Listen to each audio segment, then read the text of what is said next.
So in the last week, mandatory data retention came into effect, which means your telco, your ISP, is now collecting your metadata and they have to keep it for 2 years and make it available to law enforcement agencies and potentially other organisations as well. We're going to talk about that. So what is the data that they're keeping, and are there ways that you can obscure that if you so wish? To discuss that, we have our panellists this week.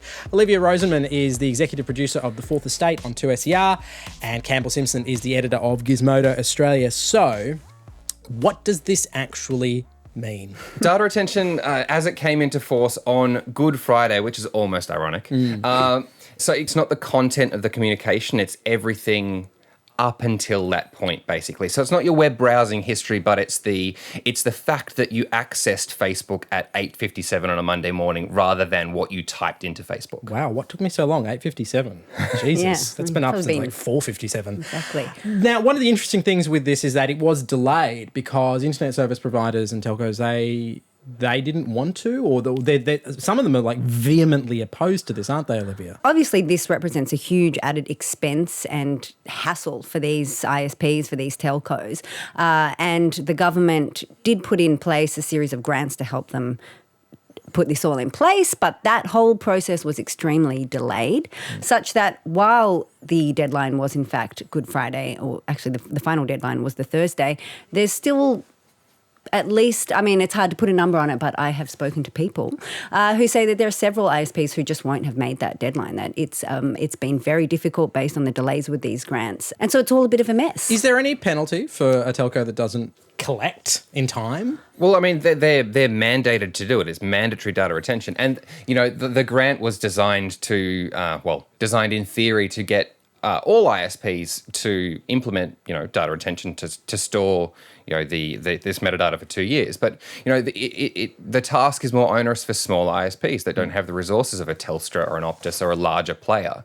They've got the same task to do for the number of users that they have. Once the world knows that this data exists, there are security concerns, hackers, and also its availability to things like civil lawsuits and being used in child custody cases and divorce proceedings.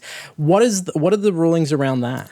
The security issue really was compounded by a general lack of clarity in the legislation. So there wasn't really any strong direction as to whether that data should be encrypted, where it should be stored, what should happen after the mandatory 2 years. It wasn't actually clear in the legislation that it should be destroyed, if that represents an extra cost to destroy it. Is there like a data bonfire that we can all attend? Wouldn't that be nice? Actually, it'd be Canberra. So about 2 years from now. 2 years from now. It'd be like a firework explosion because it'd be in the ACT, I assume. That may not be law. So there's a lot of questions about security. There was no legislation as to where it should be kept. Does it have to be kept in servers in Australia? No, it doesn't. And probably the cheapest place to keep it is going to be China. And that makes it the most rational choice for, ISPs on a budget, as they all are. That doesn't sound problematic at all. No, not in the slightest.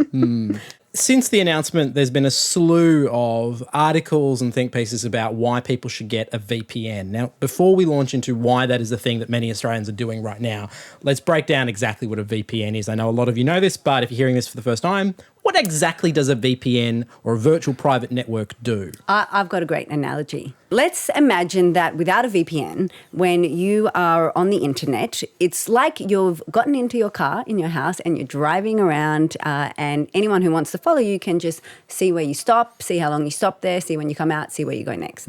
When you are using a VPN, it's like you get into your car and you drive to a big parking lot and then you get into an anonymous car that the person following you doesn't know which car you've gotten into. I've seen this heist movie. This one was good. This one had Wahlberg in it. And then did they get the money at the end? I think so. Yeah. But it was his one last job and he was going to get out. Always Sorry, that last continue. job. So, did you say Mark Wahlberg? Yeah, okay. So let's say Mark Wahlberg, then he's driving around all day on the internet in this anonymous car that no one knows. Then he comes back and gets back to the parking lot and gets into his car, and that's all anyone who might want to be seeing what you're doing on the internet or the metadata that you're creating is going to be able to show, is that you went on the internet and then you went off the internet and nothing that you did in that time. I think it's also worth noting that there are certain ways that you can protect your data without actually having to use a VPN. The Metadata Retention Act doesn't cover services that are based outside of Australia. So Gmail, which is now end-to-end encrypted, is completely protected from the metadata. Services like WhatsApp. But they can tell that you've logged on. They can tell that you've logged on, but they Facebook. can't. Whereas if you're using an email service provider based here in Australia, they will be able to see who you've emailed and when, not the content, of course, of those emails. But So if you still with got Gmail- that Aussie Mail account, they'll or know Big that. Pond.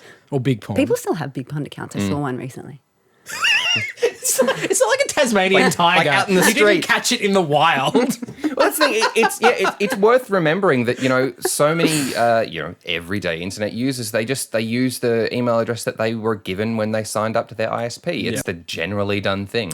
I had a conversation about metadata last week to 3 very smart people, including John Stanton, who is the CEO of Communications Alliance. And the huge takeaway I took from that conversation with 3 very smart people was that the government doesn't know what they're doing, that there is an alarming amount of incompetence around this whole legislation. I mean, George Brandis proved that when he couldn't even explain what metadata was on Q&A in that famous clip. Oh, the Sky News. Yeah, it's Sky News, that's it.